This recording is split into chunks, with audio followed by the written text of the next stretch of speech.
இறங்கினோன்னு கேட்டால் இவர்களும் சேர்ந்து வந்த ஆக்கணும். பக்கத்துல இருந்த போராடி பின்னால் ஒரு சேர்ந்து வந்தாரு. உடனே சாப்பாடு எடுத்து கொடுங்கன்னு சொன்னேன். இது அவர் அந்த 87ஆம் ஆண்டிலே பேசின பேச்சு மிக மிக அருமையான பேச்சு. கிளிநொச்சியினுடைய செந்திரீசா மகளிர் கல்லூரி மைதானத்தில் அண்ணன் திரிவன் அவர்கள் மிக அருமையான உரை ஒன்றையும் ஆக்கியிருந்தார். ஆனந்த் சங்கரி அவர்கள் இருக்கிற அந்த காணியிலே முழுவதுமாக ஆயுத பொருட்கள் நிரப்பப்பட்டிருந்தது. யாழ்ப்பாணம் இந்து கல்லூரி நூற்றாண்டின் சிறந்த ஒரு மாணவனாக தியாகி திலீபன் அவர்களை தெரிவு செய்திருந்தார். மிக தெளிவாகவே சொல்லுகிறார், நாங்கள் அவற்றை தடுக்க முடியாமல் இருந்தோம். குறிப்பாக குமரப்பா புரேந்திரன் கைது செய்யப்பட்டு பலாலி ராணுவ வதை முகாமிலே அவர்கள் தடுக்கப்பட்டிருந்த போது நிராயுதபாணிகளாக ஆயுதங்கள் அற்றவர்களாக தென் தமிழகத்துக்கு சென்ற போது கடலிலே வைத்து கைது செய்யப்பட்டவர்களை விடுதலை செய்யுமாறு பலவேறும் கோரிக்கைகள் வைத்த காலத்தில் குமரப்பா புரேந்திரன் உட்பட 17 குழந்தைகள் குப்பியை கடித்து விடுதலை புலிகளை இழந்தது, தலைவர் பிரபாகரனை இழந்தது வரலாற்றிலே நாங்கள் இந்தியாவுக்கு ஒரு தவறாக நான் கருதுகிறேன். காசாவில் நடக்கிற கண்ணீருக்கு கவலை தெரிவிப்பதை நான் வரவேற்கிறேன். ஆனால் இங்கேயும் எத்தனை குழந்தைகள் சாப்பாட்டுக்கு வழியில்லாமல் அந்த இனப்படுகொலையினுடைய சூத்திரதாரிகளின் அன்னகுமார சமயக்காலம் முக்கியமான ஒரு பங்காளி. ஐக்கிய நாடுகள் மனித உரிமைகள், ஐக்கிய நாடுகள் பொதுச்சபையிலே சென்று விளையாட்டுகிற தகுதி உங்களுக்கு இருக்கிறதா?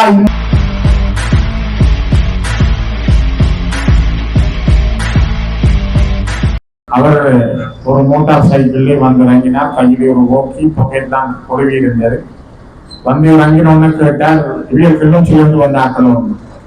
பக்கத்துல இருந்த போராடி பின்னால் ஒரு சேர்ந்து வந்தாரு. உடனே சாப்பாடு எடுத்து கொடுங்கன்னு சொன்னேன். கதைக்க முதல் எங்களுக்கு சாப்பாடு எடுத்து தந்தார்கள் 2 பேருக்கும். சாப்பிட்ட பிறகு கூப்பிட்டு எங்களோட ஒரு 15-20 நிமிடங்கள் அவர் பேசினார். நாங்கள் போன அலுவலும் ஒரு கதைக்கு திரும்பினோம். அதுக்கு பிற்பாடு ஞானம் அவர்கள் சொன்னது போல கோட்டையிலே அவர் அந்த 87ஆம் ஆண்டிலே பேசின பேச்சு மிக மிக அருமையான பேச்சு. அதோட வரலாற்றுடைய பேச்சு என்பதை விட ஒரு பதிவு. அப்பொழுது கோட்டைக்குள்ளே இந்திய ராணுவம் இருந்தது, இலங்கை ராணுவம் இருந்தது. பின்னர் அதே கோட்டையை விடுதலை புலிகள் கைப்பற்றி அந்த கோட்டையிலே புலிப்பொலியை வளர்க்க விட்ட பொழுது தியாகி திரிவன் அவர்களுடைய அந்த உன்னதமான எண்ணம் வெளியிலே வந்திருந்தது. அதே 87ஆம் ஆண்டு காலப்பகுதியிலே கிளிநொச்சியினுடைய செந்திரீசா மகளிர் கல்லூரி மைதானத்தில் அண்ணன் திரிவன் அவர்கள் மிக அருமையான உரை ஒன்றையும் ஆக்கியிருந்தார். அண்ணன் யோகி அவர்கள், மாத்தியாண்டி அவர்கள், குருகுலசுதா அப்புஜி, எங்களுடைய சைவ மங்கையர் கழகத்தினுடைய தலைவி சோமசுவரம்புலி அம்மா, இன்னும் பலர் அந்த மேடையிலே அண்ணன் காசி ஆனந்தன் உட்பட பலர் உரையாற்றியிருந்தார். அப்பொழுது இந்திய ராணுவம் இந்த மண்ணிலே முழுமையாக அவருடைய கட்டுப்பாட்டுக்குள் கொண்டு வரப்பட்டிருந்தது. இங்கே ஆனந்த் சங்கரி அவர்கள் இருக்கிற அந்த காணியிலே முழுவதுமாக ஆயுத குழுக்கள் நிரப்பப்பட்டிருந்தது. கிளிநொச்சி மாவட்டத்தினுடைய விடுதலை புலிகளின் ராணுவ தளபதியாக இருந்த பிசி அவர்கள் தலைமையில் செந்திரீசா பகுதி முழுமையான பாதுகாப்பு ஏற்பாடுகள் செய்யப்பட்டிருந்தது. தமிழக விடுதலை புலிகளுடைய அரசியல் துறை பொறுப்பாளர் திலீபன் அவர்கள் மிக காத்திரமான உரையாற்றியிருந்தார். அவரோடு அண்ணன் யோகி அவர்களுடையும் அந்த அருமையான உரையாக அன்றைய காலம் அமைந்திருந்தது. ஏன் இந்த ஒப்பந்தம், இலங்கை இந்திய ஒப்பந்தத்தினுடைய லாபம் என்ன, யாருக்கு இதனால் நன்மைகள், நாங்கள் என்ன துயரங்களை இதனால் சந்திக்க போகிறோம், எங்களுக்கான எவ்வாறு எங்களை இதை மாற்றி வைத்திருக்கிறார்கள் என்ற விடயங்களை எல்லாம் மிக தெளிவாக யோகி அன்னை அந்த மேடையிலே சொல்லியிருந்தார். ஆகவே ஒரு வரலாற்றினுடைய மிகப்பெரிய பதிவுகளாக அந்த காலங்கள் இருந்தது. தியாகி திலீபன் அவர்கள் மிக மென்மையான மனம் கொண்டவர். யாழ்ப்பாணம் இந்து கல்லூரியினுடைய புகழ்மிக்க ஒரு மாணவர். கடந்த 2 ஆண்டுகளுக்கு முதல் யாழ்ப்பாணம் இந்து கல்லூரி நூற்றாண்டின் சிறந்த ஒரு மாணவனாக தியாகி திலீபன் அவர்களை தெரிவு செய்திருந்தார். நீங்கள் எல்லாரும் அறிந்திருப்பீர்கள். யாழ்ப்பாண இந்து கல்லூரியினுடைய 100ஆண்டிலே அந்த 100ஆண்டு வரலாற்றில் சிறந்த மாணவனாக தியாகி திலீபனை தன் கல்லூரி பிள்ளையை யாழ்ப்பாணம் இந்து கல்லூரி என்ற தாய் பிரசவித்திருந்த அந்த பிள்ளையை தெரிவு செய்திருந்தார். இது முக்கியமான வரலாற்றினுடைய ஒரு படம், மிகப்பெரிய அடையாளம். இதை நாங்கள் இருக்கிற பொழுது அண்ணன் திலீபன் அவர்களுடைய உரையை நீங்கள் கேட்டிருப்பீர்கள். சாதாரணமான கோரிக்கைகள், பாடசாலைகளில் இருக்கிற ராணுவ முகாம்களை அகற்ற வேண்டும், சிங்கள குடியேற்றங்களை உடனடியாக நிறுத்த வேண்டும், இயல்பு வாழ்க்கையை உருவாக்க வேண்டும், எங்களுடைய மக்களுடைய அரசியல் செயல் திட்டங்களை முன்னெடுப்பதற்கான தடைகள் இருக்கக்கூடாது.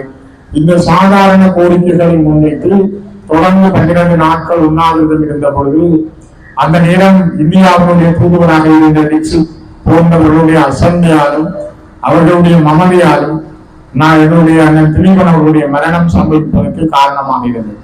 அது மிகப்பெரிய கொடூரமானது. அந்த நேரம் தலைவர் சொன்னது போல இந்தியா தன்னுடைய இரங்கல்களை தெரிவித்திருந்தாலும் அவருடைய சாவுக்கு இந்தியாவும் ஒரு காரணமாக இருந்தது.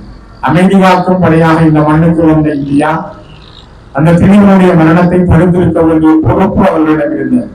அந்த பொறுப்பை ரமேஷ் பண்டாரி மற்றும் டிக்சித் போன்றவர்கள் சரியான முறையில் அணுகவில்லை என்பதை அவர்களே பிற்பட்ட காலங்களில் சொல்லியிருக்கிறார்கள். டிக்சித் அவர்கள் எழுதிய தன்னுடைய புத்தகத்தில் கூட அவர் மிக தெளிவாக சொல்லுகின்றார், நாங்கள் தவறு விட்டிருக்கிறோம். தனக்கும் இராணுவத்துக்கும் இடையில் கூட இந்திய இராணுவ தளபதிகளுக்கும் இடையில் தொடரவில்லை. அசைன்மெண்ட் ஆஃப் ஸ்ரீலங்கா அவர் எழுதிய புத்தகத்தினுடைய பெயர் அசைன்மெண்ட் ஆஃப் ஸ்ரீலங்கா என்கிற டிக்சித் எழுதிய புத்தகத்தில் அவர் மிக தெளிவாகவே சொல்லுகிறார், நாங்கள் அவற்றை தடுக்க முடியாமல் இருந்தோம். குறிப்பாக குமரப்பா புரேந்திரன் கைது செய்யப்பட்டு பலாலி இராணுவ வதை முகாமிலே அவர்கள் தடுக்கப்பட்டிருந்த போது நிராயுதபாணிகளாக ஆயுதங்கள் அற்றவர்களாக தென் தமிழகத்துக்கு சென்ற போது கடலிலே வைத்து கைது செய்யப்பட்டவர்களை விடுதலை செய்யுமாறு பலவேறும் கோரிக்கைகள் வைத்த காலத்தில் அந்த கோரிக்கையை நிராகரித்து அவர்களை வலுக்கட்டாயமாக அவர்கள் தங்கியிருந்த பலாலி அறையை ராணுவ முகாமின் கண்ணாடி அறையை உடைத்து பலாலியில் இருந்த சிங்கள ராணுவத்தினர் அவர்களை உயிரோடு கைது செய்ய முனைந்த பொழுது குமரப்பா புரியந்தர் உட்பட 17 குழந்தைகள் குப்பியை கடித்து அவரை 12 பேர் உயிர் நீத்தார்கள். இது ஒரு மிகப்பெரிய வரலாற்றை சரித்திரம். நாங்கள் பல பேர் அதை மறந்து போகிறோம் அல்லது உண்மைகளை மறைத்து கதைப்பதற்கு பல பேர் இருக்கிறார்கள். தம்பி ஞானம் சொன்னது போல வரலாறு என்றைக்கு ஒரு நாள் உண்மைகளை சொல்லும், தியாகங்களை மதிக்கும், நேர்மையை வெளியிலே கொண்டு வரும். அவ்வாறான அந்த குமரப்பா புரியந்தர் அவருடைய மரணம் தடுக்கப்பட்டிருக்க வேண்டும். அமைதி படையினுடைய காலத்தில் தடுக்கப்பட்டிருக்க வேண்டும். இந்தியாவிட்ட மிகப்பெரிய ஒரு தவறாக அது அமைந்திருந்தது. ஆனால் அந்த நேரத்திலே டிக்சித் தன்னுடைய வரலாற்றை அசைன்மெண்ட் ஆஃப் ஸ்ரீலங்காவில் எழுதினார். தன்னால் அதை தடுக்க முடியாமல் போவது. அதே போல கரிகணன், இந்திய ராணுவ தளபதியாக இருந்த கரிகணன், வீரக்கேணல் கரிகணன், அவர் இந்திய ராணுவ தளபதியாக இங்கு பல அந்த 2 ஆண்டுகள் பணியாற்றியவர், நல்ல ஒரு ராணுவ ஆய்வாளர். அவர் இலங்கை செய்தி எழுதிய கட்டுரைகளை சொல்கிறார், விடுதலை புலிகளை இழந்தது, தலைவர் பிரபாகரனை இழந்தது வரலாற்றிலே நாங்கள் இந்தியாவுக்கு ஒரு தவறாக நான் கருதுகிறேன். ஏனென்றால் அவர்களை சரியாக கையாள முடியவில்லை, நாங்கள் அவர்களை சரியாக அடையாளப்படுத்த முடியவில்லை. அது நாங்கள் விட்ட தவறு என்று அவர் சொல்லுகின்ற அந்த செய்திகள் அவர்களிடமிருந்தே வந்தது. ஆகவேதான் வரலாறு இப்போது உண்மைகளை சொல்ல தொடங்கி இருக்கிறது. வரலாறு பல பக்கங்களை வெளியிலே புரட்டி தருகிறது. இதைத்தான் ஞானம் மிக தெளிவாக சொன்னார், நாங்கள் வேண்போன தியாகங்களை செய்தவர்கள் அல்ல. 60,000க்கும் மேற்பட்ட போராளிகளுடைய உயிர் மாவீரர்களாக இந்த மண்ணிலே இருக்கிறது என்றால் அந்த உயிர்கள் ஒவ்வொன்றுக்கும் பின்னால் இருக்கிற ஆயிரம் பெருமதியற்ற அந்த மிக பெருமதியான உயிர் தியாகம் என்பது உன்னதமானது. அந்த ஆத்மாக்கள் என்று ஒரு நாள் எங்களுக்கான வழியை திறந்துவிடும். அதே நேரம் இந்த மண்ணிலே 1952களில் இருந்து இன்று வரை 4 லட்சத்துக்கும் மேற்பட்ட மக்களை நாங்கள் விடுதலை போரின் பாதையால் இழந்திருக்கிறோம். இந்த 4 லட்சம் மக்களின் ஆத்மாக்களும் எங்களோடு தான் இருக்கிறது. ஒரு விடுதலை தாகத்தோடும் இன உணர்வோடும் தேச விடுதலையோடும் தங்கள் உயிர்களை ஆகுதியாக்கி இவர்கள் ஒவ்வொருவரும் மகத்தானவர்கள். அவர்கள் எங்களோடு வாழ்ந்து கொண்டிருக்கிறார்கள். ஆனால் தியாகி திலீபன் அவர்களுடைய அந்த உண்ணா நோன்பு யாழ்ப்பாணம் நல்லூர் வீதியும் வடக்கு வீதியிலே தான் நடைபெற்றது. பல ஆயிரக்கணக்கான பிள்ளைகள் அந்த நேரத்திலே சாலை சாலையாக உண்ணாவிரதத்தில் கலந்து கொண்டார்கள். அவருடைய வீரச்சாவுக்கு பின்பாக அவருடைய உடல் பல இடங்களுக்கும் எடுத்துச் செல்லப்பட்டது. பல இடங்களிலும் அஞ்சலிக்காக வைக்கப்பட்டது. கதவை அழுத மக்கள் கண்ணீர் விட்டார்கள். அவர்களுடைய அந்த கண்ணீரோடு அவருடைய உடல் யாழ்ப்பாண பல்கலைக்கழகத்தினுடைய மருத்துவ பீடத்துக்கு மருத்துவ மாணவர்களின் ஆய்வு படிப்புக்காக ஒப்படைக்கப்பட்டது. இவ்வாறுதான் தியாகி திலீபன் ஒரு மருத்துவ துறை சார்ந்த போராளி. அவர் யாழ்ப்பாண பல்கலைக்கழக மருத்துவ பீடத்துக்கு தெரிவு செய்யப்பட்டவர். தன்னுடைய மருத்துவ கூட கனவை நிறுத்திவிட்டு ஈழ தேசிய விடுதலையும் தமிழ் தேசிய விடுதலையும் தன்னை ஆகுதியாக்கி கொண்டவர். அவருடைய அந்த வீரச்சாவுக்கு பிற்பாடு 1989ஆம் ஆண்டு இப்போது நல்லூரின் பின்னீதியிலே இருக்கின்ற அந்த துருவி, அப்போது யாழ்ப்பாண மாநகர சபையினுடைய ஆணையாளராக இருந்த சி.வி.கே. சிவஞானம் அவர்களுடைய தலைமையில் அண்ணன் திலீபனுடைய தந்தையார் ராசையா அவர்கள் அந்த தூணியை திறந்து வைத்திருந்தார். நான் அந்த இடத்திலே நானும் ஒருவனாக நின்றிருந்தேன். முழுக்க முழுக்க இராணுவ புலனாய்வாளர்கள், இந்திய இராணுவத்தினர் விதைக்கப்பட்டிருந்தார்கள். ஒரு சொற்ப அளவான மக்களோடு தியாகி திலீபன் அவர்களுடைய அந்த நினைவு கூறி அன்றைய தினம் அவருடைய தந்தையார் ராசையா அவர்களால் திறந்து வைக்கப்பட்டது. ஆனால் நல்ல விஷயமோ என்னவோ அந்த இடத்திலே எந்த அனர்த்தங்களும் நடைபெறவில்லை.